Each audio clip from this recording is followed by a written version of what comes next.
And I welcome you all to this annual important budget discussion that we hold every year. But of course, for the last 2 years, we are holding it in a very special situation, one that we are holding online. And that also makes the situation is very different, situation is abnormal. And this is the context in which the budget, I guess, have to be also evaluated. That we are not in a new normal situation. The economy is not normal. The social situation is not normal. And of course, we are going through the most difficult phase, of our independent history, I guess. Many people believe that. The current year, we have seen a reasonably good recovery. GDP has been gone up, but this is with respect to a low base, so there is hardly any cause for celebration. Now, in the next year, we would not have this luxury of low base. So obviously, the stimulants, the growth stimulants have to be very, very good and effective. Otherwise, maintaining this 8-9% growth would be difficult. That is one aspect. So the budget has to be growth stimulating. Second aspect is that we all know that over the last couple of years, the inequality has also gone up substantially. Now, coupled with that, the fact that our GDP remains the same as it used to be a couple of years back, and inequality has increased. That means a lot of people have, gone down substantially in their income level and, of course, their consumption level. So, along with being growth stimulant, we have to give, healing touch to suffering people. People are still suffering. Now, the budget has to be evaluated from, these two, criteria, whether you are living up to those two expectations. It is, of course, one, I would appreciate the finance minister that she has at least, avoided the temptation of being fiscally prudent, which is the buzzword now. I would not say she has dumped the goal, but she has not gone too far with fiscal prudence. And that's where I think, we have debated a bit from the so-called neoliberal agenda, which swept the world for 2-3 decades, but which have taken a backseat now.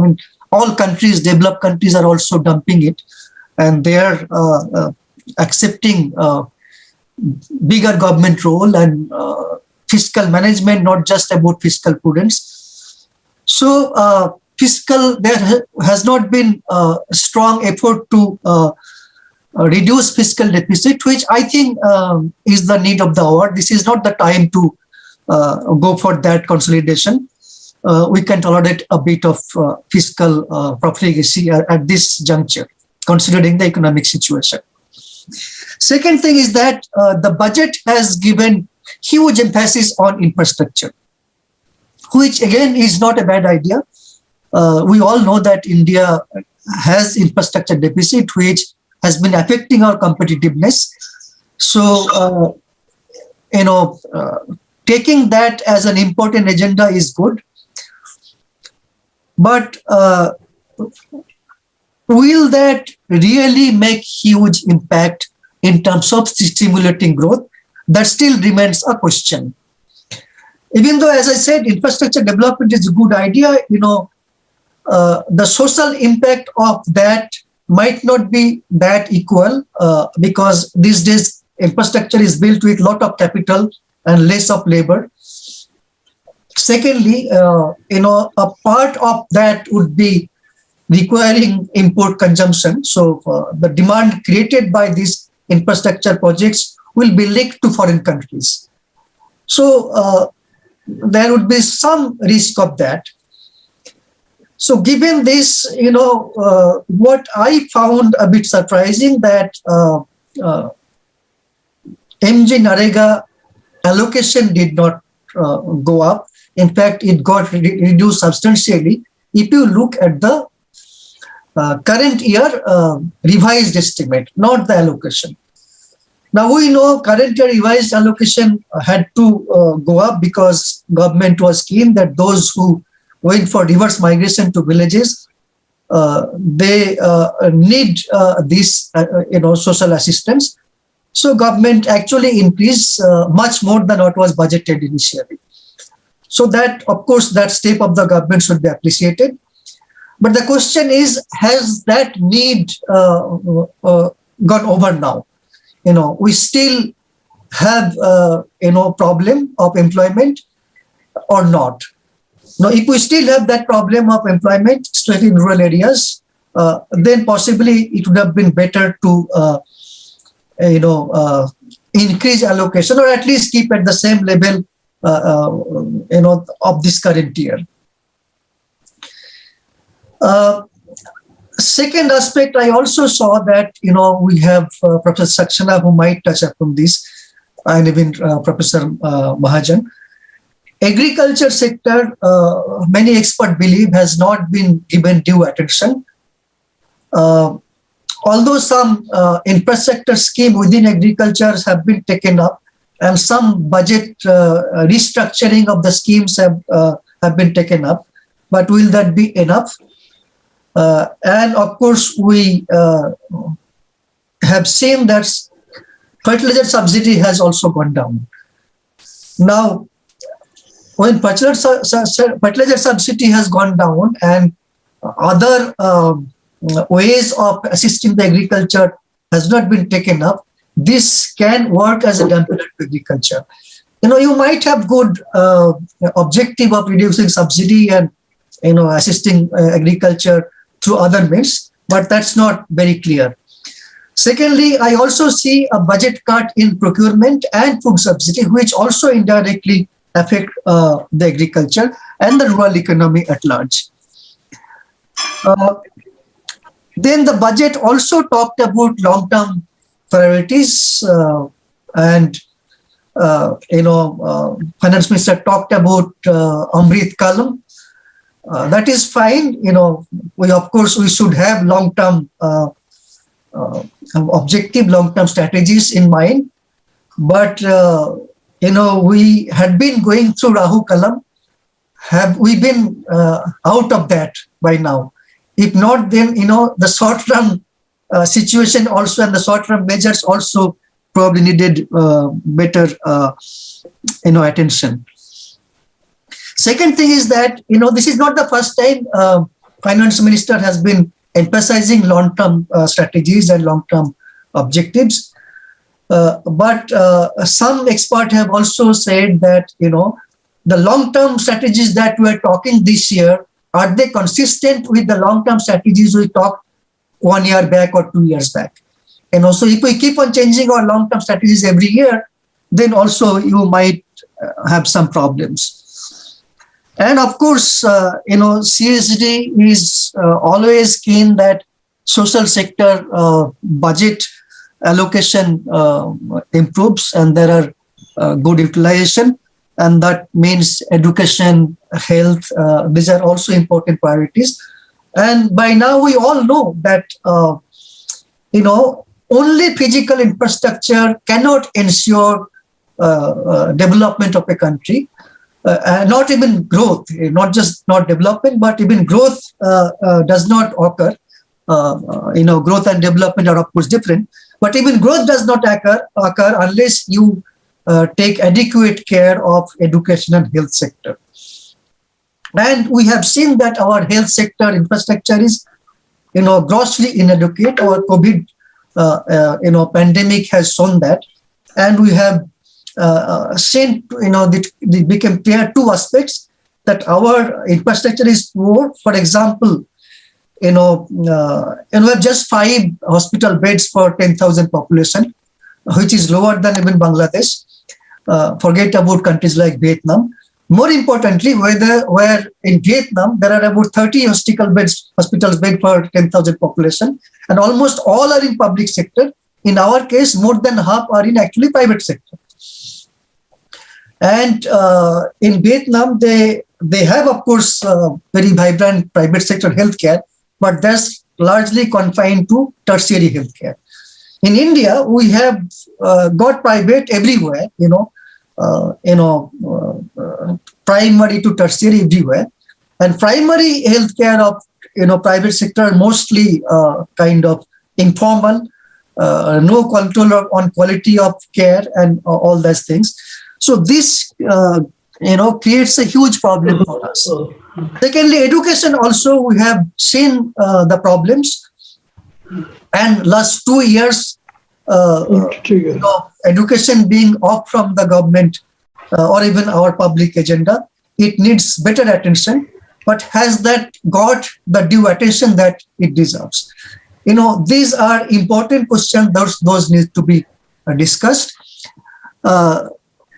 And another aspect of this budget was a huge emphasis on digitalization. But we have also seen that digital education has touched only about 10% of the population. 90% people could not access it due to their own problems. So that means people are not ready for, overwhelming section of our population are not ready for this kind of digital push. So given that, would it be fair and equitable to give so much of digital push? And physical infrastructures in schools should be ignored. And we all know that, children is not about, children education is not about giving them some lessons. It's also about making them socially oriented, making them socially, capable. So that would not happen online, So especially school education, digital push might not be a good idea in my view. So I would like to hear first. Another aspect I found, Finance Minister gave good emphasis that river interlinking project. Now, the river projects that we have, whether it is Vakra-Nangal or in South India or Damodar Valley corporations, are they working to the level they were expected or they were planned, or they created unintended consequences, that can be political. States are fighting with each other, communities are fighting with each other. That's a political problem, social problem. Then we see the status of Jamuna River. The river is dead. So by interlinking, will we kill some rivers? These are important agenda, important questions which are not yet debated, discussed thoroughly in the country. Now, without that, taking up such big ticket projects, are they, good enough? Should we accept, adopt such projects? I have some question mark on that. So to discuss all this, we have few eminent experts. Professor Dubey, who was supposed to chair this session, he has joined, but but good morning and welcome you, sir. So to chair this session, we have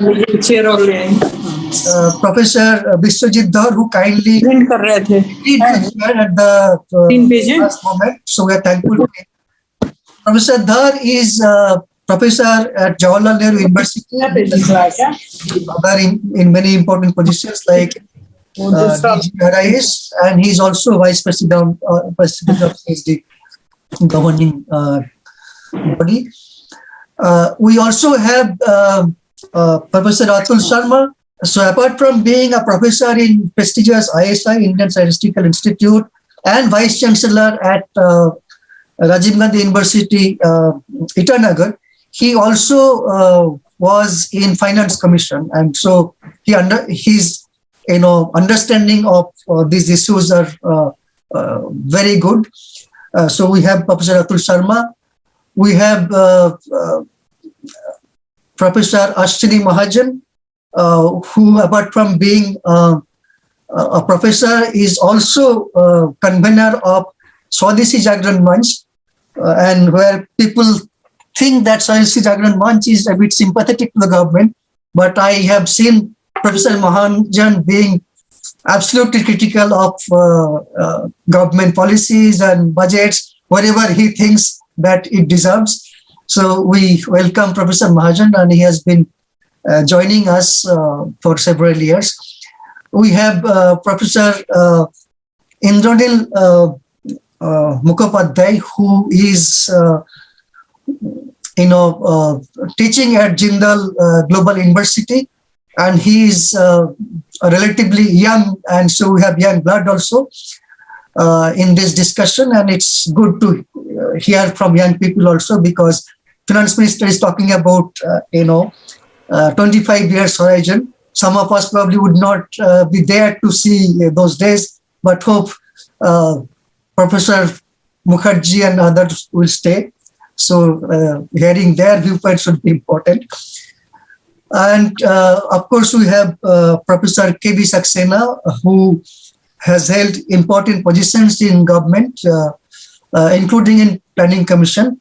Currently, he is distinguished professor at CSD and contributing to CSD activities on agriculture and social inclusion issues.